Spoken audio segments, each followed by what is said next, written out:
Salut au top peuple du rhum, bienvenue sur la chaîne du bar de l'ours. L'ours c'est moi et le bar, il est derrière nous. Aujourd'hui, vidéo de dégustation avec un petit rhum que voici ici présent.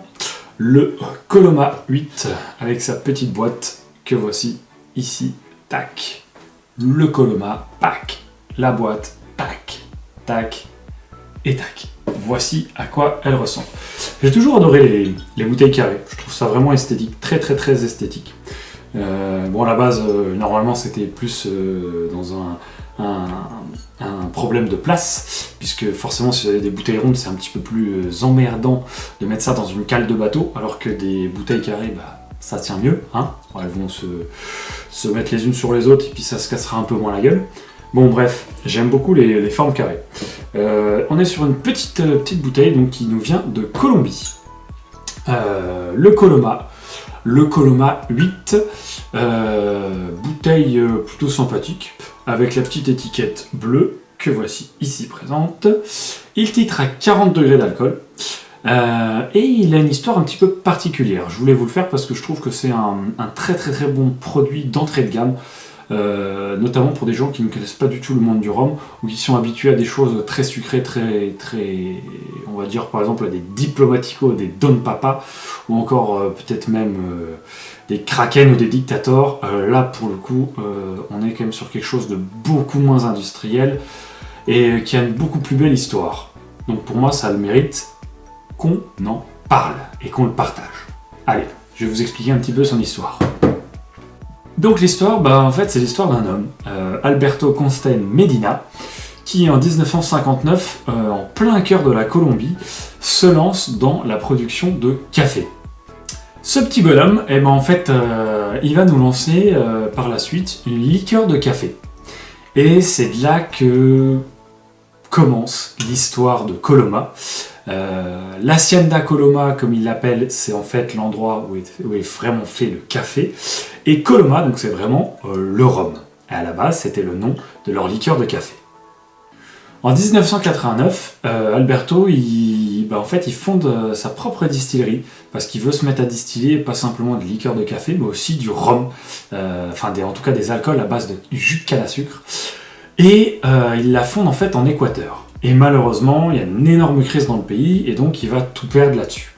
En 2005, le gouvernement colombien, il assouplit un peu ses lois sur la production de spiritueux et d'alcool. Et le fils d'Alberto, qui a gagné un petit peu la passion de son père, il va relancer, mais du coup dans leur pays, en Colombie, la production de cette fameuse liqueur de café, en plus de leur production de café, qui en fait s'apparentera même plus à une crème de café. Donc les propriétés de ce petit Coloma. La première, c'est déjà qu'il est distillé à partir de 2 variétés de canne à sucre. Ensuite, il est vieilli pendant 8 ans dans des fûts de chêne américains. Et il est enfin hydraté avec de l'eau de source en passant par des filtres à café qui ont été utilisés dans l'Hacienda Coloma pour la production de leur café.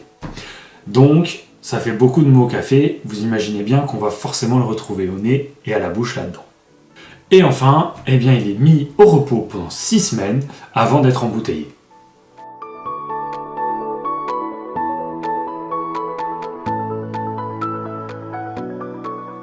Donc la robe, elle est très ambrée. Elle fait vraiment très ambrée.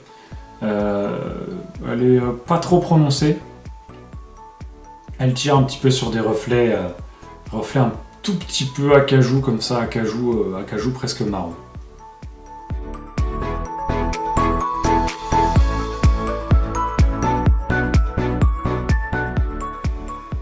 Donc au nez, ça fait tout de suite, effectivement, comme je vous le disais, ça fait du café. Là, directement, on a du café. On a une toute petite pointe, un petit peu vanillée. C'est pas de la vanille, c'est vanillé. Et c'est vanillé et boisé. On a vraiment cette prédominance café, qui amènerait peut-être un tout petit peu sur sur du chocolat. Ou plus peut-être sur de la fève. C'est de la fève de cacao. Noir un petit peu aigre comme ça. C'est très chaleureux en fait comme nez. C'est très doux, presque trop. Ça fait presque un peu sucré.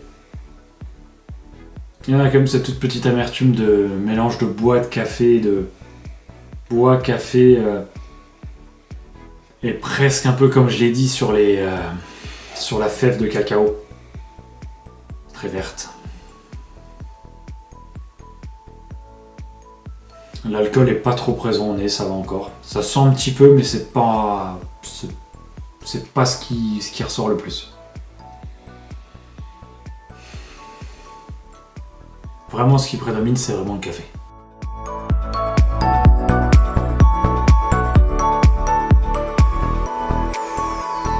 La bouche, elle est effectivement sur le café, mais pas tout de suite. Au début, on a plus du tout cette fève de chocolat, de cacao, mais on a vraiment cet aspect vanille par contre pour le coup qui ressort. On a l'aspect vanille, c'est pas fruité, il n'y a pas de fruits. Par contre, ça fait un tout petit peu chocolat. Un tout petit peu chocolat, beaucoup de vanille, légèrement boisé.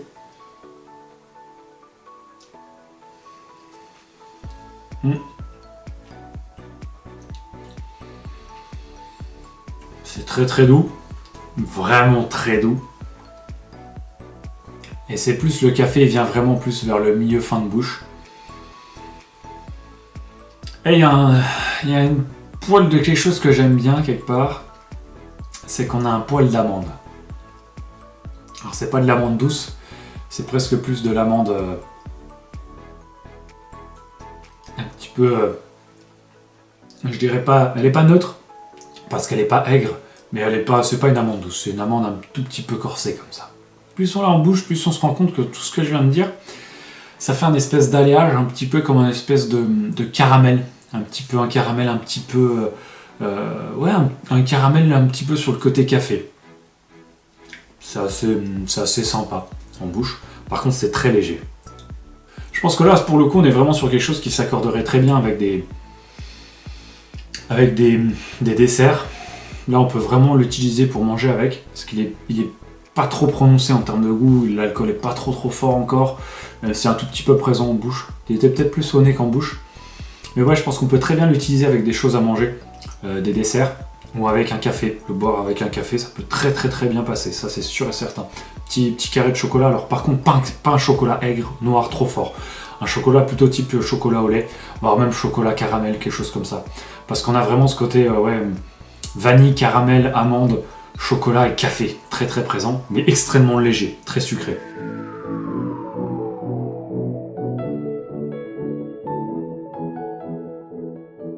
La finale, c'est marrant parce que c'est presque un tout petit peu onctueux dans la bouche.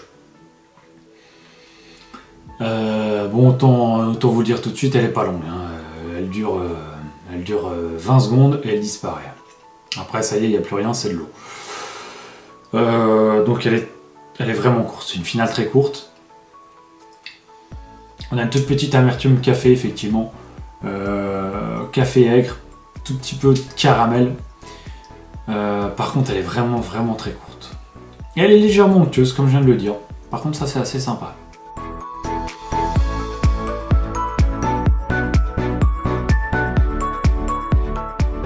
Donc au final, c'est un produit qui pour moi est quand même assez intéressant. Bon, alors déjà, la bouteille est plutôt jolie. Hein, voilà. Les bouteilles carrées, moi je trouve que ça fonctionne vraiment bien. La bouteille est plutôt sympa, on a un packaging classique mais qui fonctionne. Je trouve que c'est un produit qui a quand même une histoire, un terroir, qui est quand même qui sort un petit peu de ce qu'on peut avoir d'habitude sur tous les gros produits qu'on va avoir en termes général dans les types hispaniques. Donc là, c'est vraiment quelque chose que je conseille à des gens qui commencent dans le milieu du rhum ou qui aiment beaucoup les rhums très sucrés, les rhums type hispanique. Si vous aimez, mon Dieu, bande de malheureux, si vous aimez les Dictator, parce que vous aimez le café, et bah franchement, au lieu d'acheter une bouteille de Dictator à 75 €, je sais pas, à 125 € des single casques ou des machins Dictator, je sais pas d'où là, ou même le 12 ou machin qui sont à 60 €, cette bouteille elle est à 35 €, d'accord ? Elle est à 35 €, entre 35 et 40 au grand maximum. Franchement, achetez ça, c'est beaucoup plus sympa. Ça vous fera sortir un peu plus, ça sera un tout petit peu moins sucré. Et là-dedans, il n'y a pas d'ajout, il n'y a pas de conneries, il n'y a pas de choses Il n'y a pas de liqueur, il n'y a pas de... Voilà. Vous n'allez pas avoir toutes ces merdes que vous allez avoir dans un...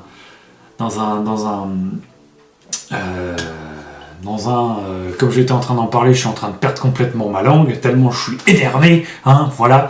J'allais dire dans le Dictator.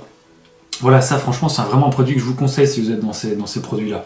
Alors après, voilà, vous êtes amateur d'anglo-saxon, vous êtes amateur de Watts, vous êtes amateur d'agricole, à la limite, parce qu'elle est pas chère, peut-être pour changer un petit peu, peut-être quand vous avez envie de quelque chose de très léger, avec un café, avec un dessert, voilà, vous voulez pas vous prendre la tête, ou pas avoir des Watts dans la gueule, là pour le coup. Mais sinon, voilà, passez votre chemin, parce que sinon, voilà, ça sert à rien. Si vous êtes amateur de Nessun à 50 degrés, bon, vous allez trouver que c'est de l'eau, hein, on est bien d'accord. Mais il y a vraiment cet aspect comme café, qui est assez intéressant, qu'on retrouve. Malheureusement, la finale est vraiment très courte, et bon, on va pas se mentir, c'est un rhum qui est très léger. Mais je trouve que pour 36 €, 37, 38 €, il a un vrai intérêt. Il a un véritable intérêt. Là, pour le coup, c'est une bouteille qui peut être une bouteille de référence pour entrer dans le monde du rhum hispanique, pour apprendre à des gens, pour apprendre à connaître un petit peu ce que c'est. Tout autant que l'était le Penny Blue VSOP, qui lui a beaucoup plus de caractère, mais qui est pareil, qui est dans la même tranche de prix. Le Penny Blue, on serait plus sur un type rhum, type un peu anglo-saxon. Là, on est sur le type vraiment rhum hispanique. C'est deux bouteilles qui sont très peu chères, à moins de 40 €, que je conseille vraiment pour commencer, en tout cas les mondes de rhum. Ça nous éduque le palais, je trouve ça assez intéressant. Voilà. En termes de notes, on va pas être mirobolant, il aura un 5 sur 10. Même s'il a un très bon rapport qualité-prix, je pense que ça serait déconnant de dire qu'on va au-dessus d'un 5 sur 10. Pour moi, un 5 sur 10, c'est pas une mauvaise note, hein. Une mauvaise note, pour moi, c'est un 3 sur 10. Aujourd'hui, je n'en ai pas encore mis. En même temps, je préfère goûter des choses que j'aime. Quand il y a des choses que j'aime pas, c'est rare que je les goûte. Voilà. C'est peut-être un peu dommage de me voir faire la gueule pendant 10 minutes sur la vidéo et de vous dire, bah finalement, il est à 3 sur 10, ça sert à rien. Autant que je vous le dise tout de suite, il sert à rien de l'acheter. Là, celui-là, 5 sur 10. 5 sur 10, très honorable. Très bon rapport qualité-prix. Alors oui, on n'est pas non plus sur une bouteille exceptionnelle, mais on est sur quelque chose qui a du sens pour moi, qui est intéressant à avoir. Voilà. Il y a le 8 ans, il y a aussi une gamme au-dessus qui existe. Alors je sais plus si c'est un 12 ou un 15, je ne me rappelle plus de tête, c'est quelque chose comme ça. Ça peut être intéressant de voir au niveau de la différence de prix, ce qui vaut le coup ou pas. Je pourrais peut-être essayer de vous le faire. Voilà. Un 5 sur 10 pour une bouteille qui pour moi a du sens dans le monde du rhum, hispanique, dans le monde du rhum, qui est vraiment, si vous êtes sur les marqueurs café, là vous êtes entièrement dedans. Par contre c'est très léger, tout petit peu vanillé, et la finale est quasiment inexistante, hein. Gardez-le à l'esprit. Mais voilà, c'est un produit qui, pour moi, mérite d'exister, et qui mérite vraiment un bon 5 sur 10. Allez, j'arrête là-dessus. N'hésitez pas, comme d'habitude, à commenter, partager, liker, venir sur la page Facebook, et puis moi je vous dis à très bientôt pour d'autres vidéos sur la chaîne du Bar de l'Ours. Et puis, la dernière chose, vous le savez, c'est que surtout, il ne faut jamais oublier, pas plus haut que le rhum.